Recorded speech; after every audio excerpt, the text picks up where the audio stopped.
नमस्कार, मैं हूं पवन त्यागी। जो आईपीसी और सीआरपीसी को बदलाव करके 3 नए बिल अभी राज्यसभा और लोकसभा से पास किए गए हैं, उनके ऊपर राष्ट्रपति जी ने साइन कर दिए हैं और अब इसके बाद समझ लीजिए कि वो कानून की शक्ल ले चुके हैं और अब जल्द ही उन कानूनों के तहत अब देश के अंदर कार्रवाई होगी। आपको बताएं, ये जो 3 बिल हैं, जैसे ही पिछला मानसून जो 17 अगस्त में हुआ, जब अमित शाह जी ने ये सदन के पटल पर रखे, तभी से विपक्ष की हवाइयां उड़ी हुई हैं। असल में इस कानून के जरिए जहां एक तरफ आतंकवाद की डेफिनेशन पहली बार हुई है, सोचिए देश को आजाद हुए 75 साल हो गए, लेकिन हमारे कानून में आतंकवाद की परिभाषा नहीं खोली गई। उसके लिए अलग से यूएपीए की धाराएं लगानी पड़ती थी। अब उसके लिए फिर अलग से परमिशन लेनी पड़ेगी, सारा कुछ काम करना पड़ेगा। लेकिन अब मोदी सरकार ने इन कानूनों में परिवर्तन करते हुए जो अंग्रेजों के बनाए हुए कानून थे, सोचिए 1860 का कानून, मतलब 150 साल पुराने कानून, जिसको अब बदलकर जो आईपीसी की 1860 की धाराएं थी, सीआरपीसी एक्ट था और एविडेंस एक्ट था, उसको बदल करके भारतीय न्याय संहिता और भारतीय नागरिक सुरक्षा संहिता और भारतीय साक्ष्य संहिता, ये परिवर्तन कर दिया गया है।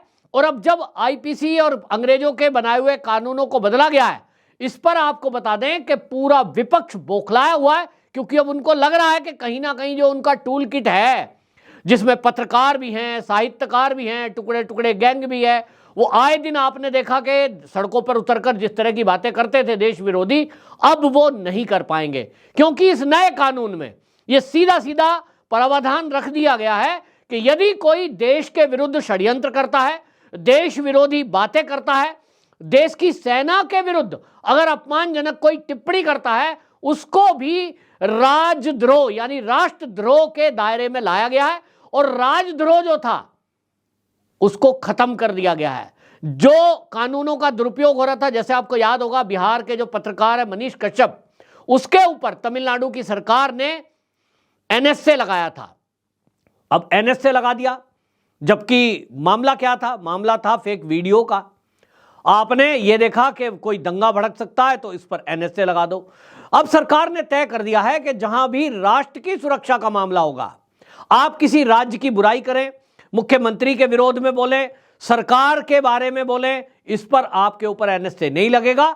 लेकिन अगर आप देश के विरोध में बोलेंगे, देश विरोधी कोई षड्यंत्र करेंगे, राज्य सरकार के विरुद्ध आप कुछ भी करें, लेकिन देश के विरुद्ध यदि करेंगे तो आपको छोड़ा नहीं जाएगा। ये जो बदलाव हुआ है, इसके कारण आपको बता दूं, सबसे बड़ा इसका लाभ जो मिलने वाला है नए कानून का, एक तो तत्काल में जो मिलेगा वो मनीष कश्यप को मिलने वाला है।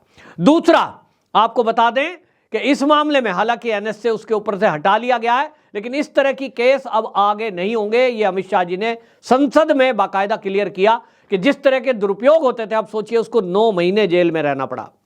इसीलिए सरकार को लगा कि जिन राज्यों में अपनी मर्जी चलती है, जहां बीजेपी की सरकार नहीं है, वहां आप देखें कि किस तरह का मनमानी करते हैं लोग, कि अपने खिलाफ कोई आवाज उठ रही है, उस आवाज को दबाने के लिए आप पत्रकारों को जेल में डाल दोगे। ताज्जुब की बात यह है कि ये वामपंथी मीडिया, जो हमेशा मीडिया की आज़ादी की बात करता है, जो कांग्रेस और राहुल गांधी मीडिया की आज़ादी की बात विदेशों तक में उठाते हैं, वो इस पर मौन है। उनको तो समर्थन करना चाहिए, लेकिन इस देश के विपक्ष ने विरोधी मानसिकता अपनाई हुई है और नेगेटिविटी फैलाने का तय किया हुआ है।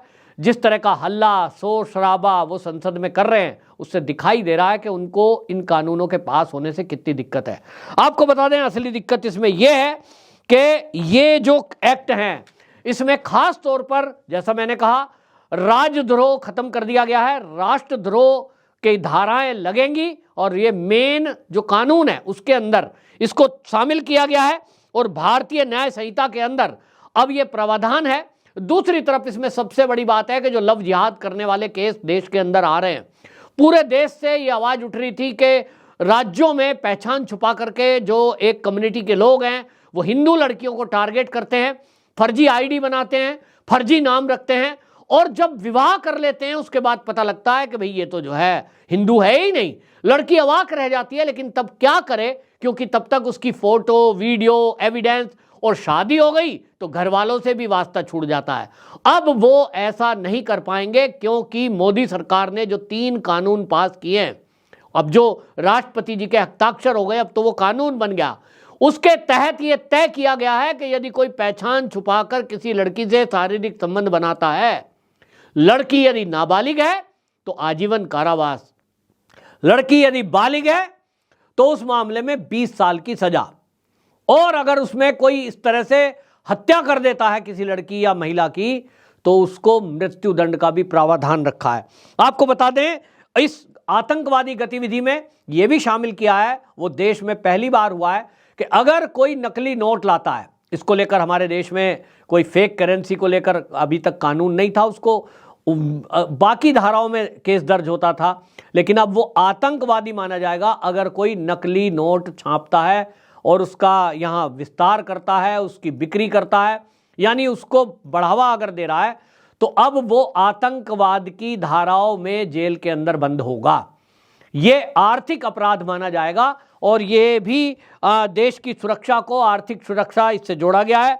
दूसरी बात, ये कड़ा कानून बना दिया गया है कि रेप की खबर में यदि कोई रेप की घटना आती है, अभी तक आपने देखा जिस तरह से हाथरस का कांड हुआ था, वो रेप की घटना थी, लेकिन पत्रकारों ने जिस तरह से वहां पत्रकारिता करी, पूरा मीडिया इस देश का वहां बैठ गया जाकर के, और उसकी जांच पड़ताल किए बिना उसको सनसनीखेज तरीके से प्रस्तुत किया, पूरे देश के अंदर आक्रोश फैलाने का काम किया, जबकि मामला कुछ और था, उस मामले की तह तक गए नहीं। अब सरकार ने ये जो नया 3 बिल पास किए हैं, 3 नए कानून बनाए हैं, उसमें यह तय कर दिया कि यदि भारत में कहीं भी कोई रेप की घटना होती है, उसकी खबर आप चैनल पर या अखबार में तब छापेंगे, पहले आपको कोर्ट से परमिशन लेनी पड़ेगी। कोर्ट से परमिशन लेंगे तो निश्चित रूप से आपके पास वो एफआईआर की कॉपी होगी, फिर आप उतना बता पाएंगे जो एफआईआर में लिखा है। आप अपनी तरफ से किसी भी मामले को सनसनीखेज नहीं बनाएंगे। यदि ऐसा किया तो पत्रकार यदि कोई ऐसा करता है या चैनल कोई ऐसा करता है, उसको 2 साल की सजा का प्रावधान रखा गया है। गैंग रेप के मामले में 20 साल की सजा और आजीवन ये कारावास का प्रावधान भी किया गया है। अब ये सब जो नया कानून में बदलाव किया है, इसको लेकर के विपक्ष में खलबली मची हुई है, क्योंकि विपक्षी दल अब सोच रहे हैं, अभी तक तो वो सेना को कुछ भी कह देते थे, आपने देखा सर्जिकल स्ट्राइक हुआ तो इन विपक्षी पार्टियों में आम आदमी पार्टी के अरविंद केजरीवाल सबूत मांग रहे थे, सर्जिकल स्ट्राइक का सबूत दो। कांग्रेस के राहुल गांधी सबूत मांग रहे थे, कई विपक्षी पार्टी के लोग। लेकिन अब अगर ऐसा किया तो राष्ट्रद्रोह के केस में वो जेल में जाएंगे, क्योंकि ये सेना का अपमान है कि आप सेना की किसी कार्रवाई पर सवाल उठाएं। और इसीलिए विपक्ष बौखलाया है कि भैया ये तो ये हो गया, आप मोदी की बुराई करें, आप देश के उपराष्ट्रपति की बुराई करें, लेकिन अगर आप देश की बदनामी करेंगे, देश पर सवाल उठाएंगे, तब उसके बाद आपके ऊपर राष्ट्रद्रोह का केस दर्ज होगा और जेल में जाएंगे, आजीवन कारावास हो सकता है। अब रवीश कुमार जैसे यूट्यूबर कह रहे हैं साहब अब हम क्या करें, क्योंकि उनके यूट्यूब पे तो यही रहता है, देखिए चीन हमारे सेना देश में घुस गए, हमारी जमीन कब्जा ली। राहुल गांधी बोलता है, वो उसको प्रचारित करते हैं। अब अगर ऐसा किया तो ये देश का अपमान माना जाएगा और ये राष्ट्रद्रोह है। आप अगर किसी भी राष्ट्र विरोधी लोगों के बयान दिखाएंगे, टुकड़े टुकड़े गैंग की कोई बात अगर आपने प्रसारित की, निश्चित जानिए कि आपके ऊपर राष्ट्रद्रोह लगेगा। कपिल सिब्बल जो कि जाने माने वकील हैं और आजकल वो राज्यसभा के सदस्य हैं समाजवादी पार्टी के, क्या कहते हैं? वो कहते हैं साहब लोगों के संवैधानिक हक को समाप्त करने वाला ये बिल है। वो इस बिल को संवैधानिक हक को समाप्त करने वाला बता रहे हैं। कह रहे जिस तरह से ये पेश किया गया है, आपने 100 से अधिक सांसद उसके सस्पेंड कर दिए, फिर उस बिल को पास कराया है, ये तो नहीं होना चाहिए। तो इनसे कोई पूछे कि भैया ये बीजेपी वालों ने कहा था क्या विपक्षी पार्टी के नेताओं को कि आप अगर कोई संसद के अंदर सुरक्षा में चूक करके धोखा देकर अगर वहाँ कोई स्मोक बम चलाता है तो आप उसको कहो कि साहब ये तो बेरोजगार थे, अपनी आवाज़ उठाने के लिए आए। राहुल गांधी ने क्या कहा? भाई राहुल गांधी तो ये भी कह सकता था कि ये जो युवा हैं अगर इन्हें अपनी बात करनी थी तो दिल्ली में एक जंतर मंतर है, अपनी बात रखने के लिए वहाँ जाइए, अपनी बात मीडिया में रखिए। ये किसने कहा कि आप धोखे से, चालाकी से, षड्यंत्र के तहत आप संसद के अंदर घुस जाओ और वहां कूद फांद करो, यानी व्यवधान पैदा करो? इस तरह तो देश के जितने भी बेरोजगार हैं वो सबके सब संसद में आ जाएं, पास तो कोई ना कोई दे ही देगा। राज्यों की जो विधानसभा है वहां अंदर घुस जाए। तो क्या राहुल गांधी ये कहना चाहते हैं कि अराजकता का माहौल पूरे देश में हो जाए? भाई, जहां कांग्रेस की सरकार है, जो पश्चिम बंगाल में टीएमसी की सरकार है, बिहार के अंदर जहां लालू जी का राज है, यानी आरजेडी और जेडीयू का, वहां जो बेरोजगार हैं, ये इंडिया अलायंस राहुल गांधी जो कहना चाहते हैं, क्या वो बेरोजगार सब वहां विधानसभा में घुस जाए कि भाई हम तो बेरोजगार हैं? राहुल गांधी ने कह दिया कि बेरोजगारों की आवाज कोई सुनता नहीं है, इसलिए आवाज सुनाने के लिए वो संसद में घुसे थे। तो जस्टिफाइड कर रहे हैं। और इसी में कपिल सिब्बल कह रहे हैं कि साहब ये तो जो है ऐसा हो गया, ये तो साहब सस्पेंड कर दिए गए। भैया, आप बात कायदे की करते, डिबेट आप हेल्दी करते तो सस्पेंड नहीं होते। अब सस्पेंड हुए, बाहर हो गए, बिल पास हो गया, तो आपको लगता है ये बिल पास कैसे हो गया? बहरहाल विपक्ष की बौखलाहट इन बिलों के पास होने से दिखाई दे रही है, लेकिन अब कानून बन चुका है। अब देश विरोधी ताकतों की खैर नहीं है। और जो आए दिन देश की सेना पर सवाल उठाते थे, जो देश के बारे में उल्टी सीधी बातें करते थे और लव करने वाले, अब सतर्क हो जाएं। आजीवन जेल उनको हो सकती है, फांसी की सजा भी हो सकती है।